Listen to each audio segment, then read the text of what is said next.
I'd like to welcome Ambassador John Bolton.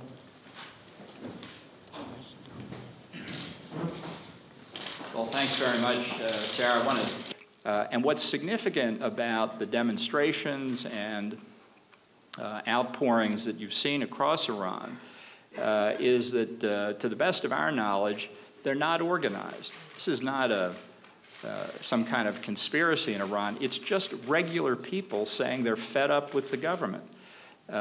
In small towns and cities, it's not the educated elite in Tehran. It's farmers and workers and small shop owners who are shouting death to the regime, not death to America, death to the regime.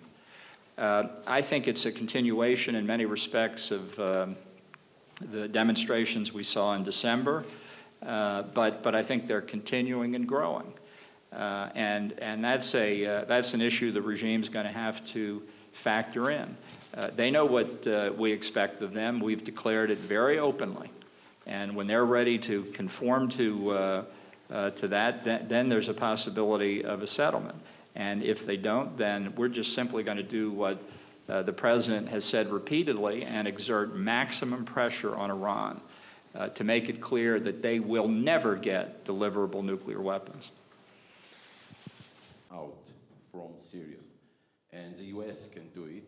The meaning is that Israel will have to handle it alone. In other words, a war might be a war between Israel and Syria.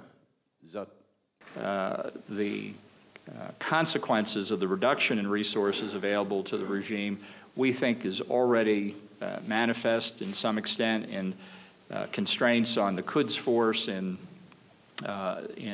Syria and Iraq, and perhaps also in its assistance to the Houthis in Yemen. And that's very important. We're going to do other things to put pressure on Iran as well, beyond economic sanctions. With the U.S. designated terrorist organization Hamas about a ceasefire in Gaza, I was wondering if the... So there are a lot of prospects really to find ways here to resolve some of these problems and give the people of Palestine, who have been used as agents by radical leaders over the years for their own political purposes, to give them and their families a chance for a decent life going forward. And I think that's the ultimate objective of the peace plan that the President has been overseeing. And when we're ready to roll it out, and we do, I hope that'll be visible to all the affected stakeholders in the region.